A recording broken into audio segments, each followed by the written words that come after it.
Des coins lugubres des paysages hantés de l'Irlande à la mystérieuse ville de Satan en Chine, notre planète recèle des secrets qui défient toute explication. Alors, découvrons ensemble, dans cette vidéo, quelques-uns des endroits les plus particuliers et mystérieux à travers le globe. Et restez bien jusqu'à la fin de cette vidéo, car la dernière découverte vous laissera sans voix. Commençons et préparons-nous à être fascinés par les secrets du jardin kabbalistique, une oasis cachée nichée sous les remparts médiévaux de Gérone, en Espagne. Gardé par un ange serein, ce sanctuaire offre une évasion paisible des rues remplies de touristes.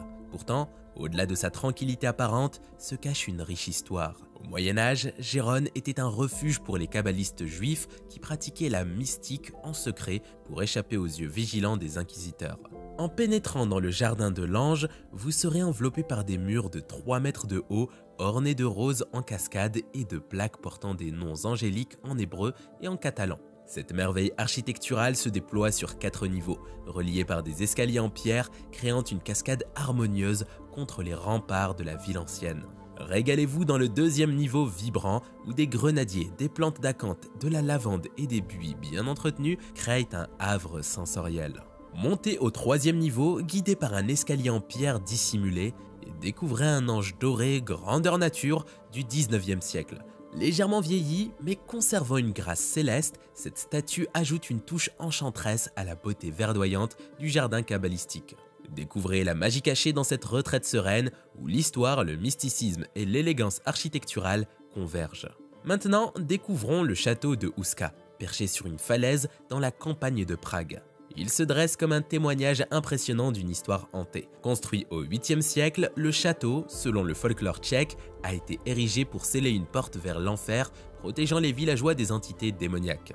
Le roi Ottokar II de Bohême, répondant aux plaintes des villageois, a construit la forteresse gothique avec des défenses tournées vers l'intérieur, créant une structure énigmatique conçue pour confiner une force inconnue.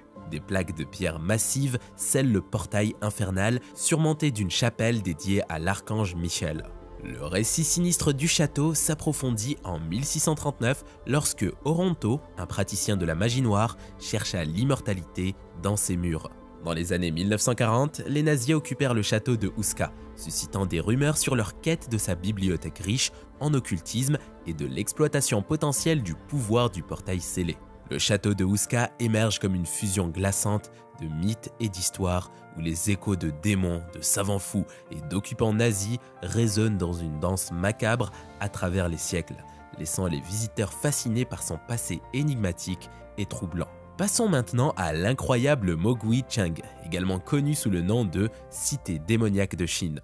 Située au cœur de la désolation impitoyable de la province du Xinjiang, cette ville non conventionnelle s'étend sur 28 km², façonnée au fil des millénaires par des vents implacables en un paysage ressemblant à des châteaux naturels ornés d'habitations troglodytes abandonnées. Le nom sinistre provient des légendes locales évoquant une divinité infernale et des pierres d'oracle mystiques. Le Xinjiang, une région d'extrême vente, l'un des points les plus bas en dessous du niveau de la mer et l'un de ses sommets les plus élevés au monde. Avec une histoire riche en tant que carrefour de la route de la soie, le Xinjiang a été le témoin du passage d'armées et des échos des récits de Gengis Khan. Des légendes tourbillonnent autour de Mogui Cheng, racontant la disparition d'une armée entière engloutie par une tempête de sable. Des chuchotements au sujet de la malveillante divinité taoïste Yanluan Wang imprègnent la nuit, tandis que des pierres caméléons rouges censées abriter des propriétés magiques peuvent être découvertes par des explorateurs intrépides. Au milieu du terrain hanté, les échos fantomatiques des pieds marchands et des tambours d'une armée disparue persistent, enfouis sous les sables mouvants de cette énigmatique cité démoniaque. À présent, j'ai une question pour vous. Connaissez-vous la Wave ? Si vous ne la connaissez pas, c'est une merveille géologique en Arizona, devenue une destination prisée des aventuriers et gagnant en popularité pour son attrait étrange et mystérieux. Obtenir un permis pour contempler cette formation unique est devenu un défi, car la limite a été augmentée à 64 visiteurs au lieu de 20 initialement, nécessitant des inscriptions à la loterie en raison de sa demande croissante.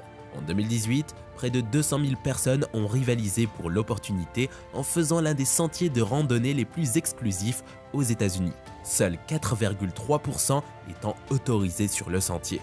Remontant à 190 millions d'années à l'époque jurassique, la forme ondulante distinctive, les couleurs vibrantes et les rayures de grès de la wave résultent de la danse complexe entre le vent et l'eau. Randonner dans cette merveille naturelle implique une marche de 4,8 km à travers un désert désolé, dévoilant des canyons à couper le souffle. L'endroit est resté un joyau caché jusqu'aux années 1990, date à laquelle sa découverte l'a transformé en une attraction majeure. Pour ceux en quête d'une aventure mouvante et sans égale, avoir la chance de faire de la randonnée à la Wave est une entreprise à inscrire sur leur liste de souhaits, offrant un aperçu d'un chef-d'œuvre préhistorique façonné par les forces de la nature. Préparez-vous dès maintenant à découvrir une Irlande hantée comme vous ne l'avez jamais connue, où le sinistre récit du monastère Bonomargee se dévoile. Datant du XVe siècle, ce site hanté d'Irlande du Nord fut autrefois le refuge de l'énigmatique Sœur Noire. La légende raconte qu'elle connut une fin brutale au sein des ruines du monastère. Établi par l'ordre franciscain dans les années 1400, le monastère connut une histoire tumultueuse, brûlant en 1584 pour devenir plus tard une base missionnaire en 1626.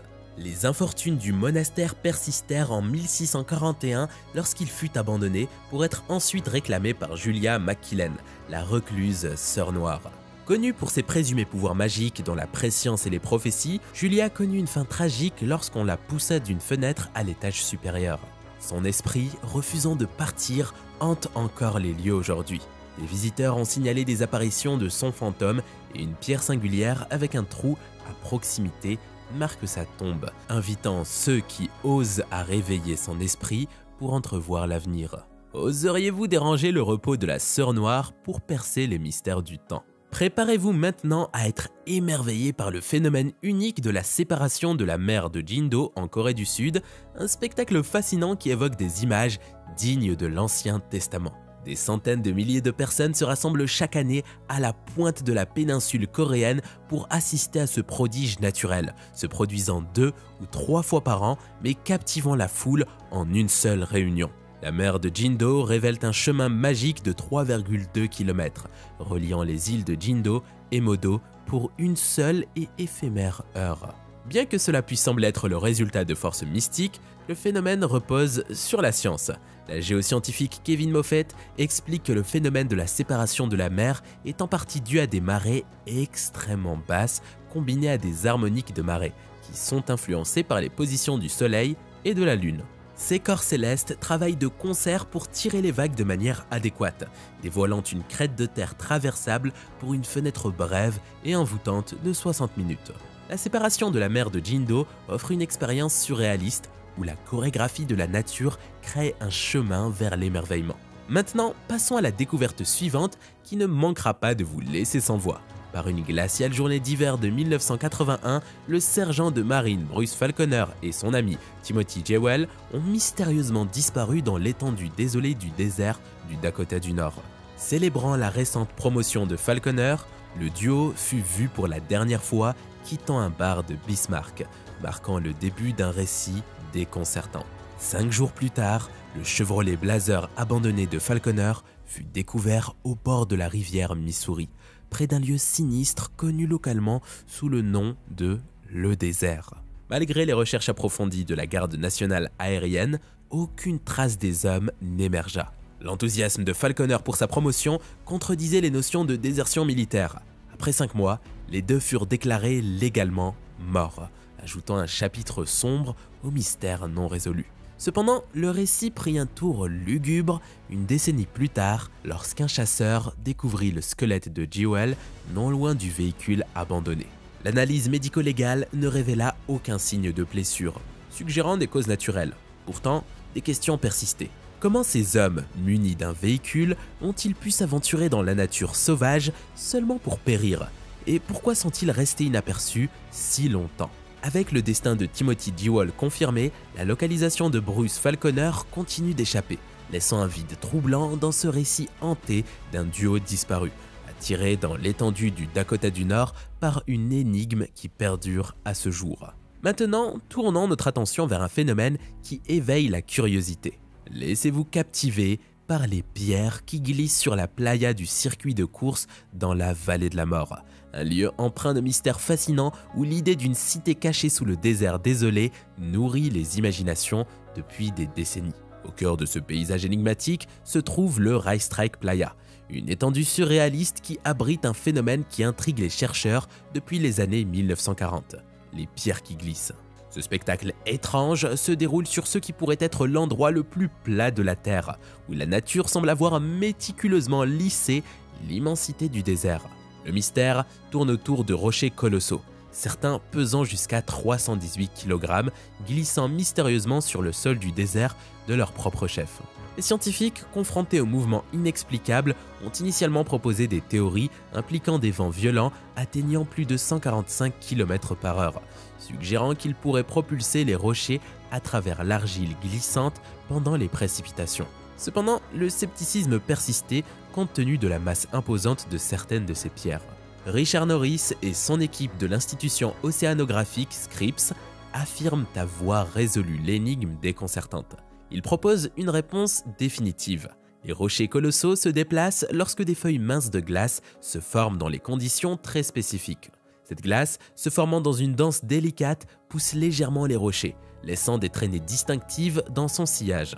Un processus fascinant et minuscule, prenant des centaines d'années pour se déployer, se dresse désormais comme l'explication officielle du phénomène mystique des pierres qui glissent de la vallée de la mort, dévoilant une saga époustouflante de l'art lent et délibéré de la nature dans l'un des paysages les plus mystérieux de l'Amérique. Et vous, qu'en pensez-vous? Dites-le nous dans l'espace des commentaires. Et avant de se quitter, n'oubliez pas de vous inscrire à notre newsletter pour rester à l'affût des dernières découvertes.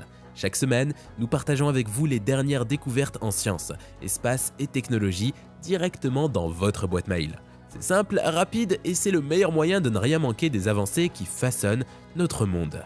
Le lien est dans la description. Merci et à très bientôt sur une prochaine vidéo.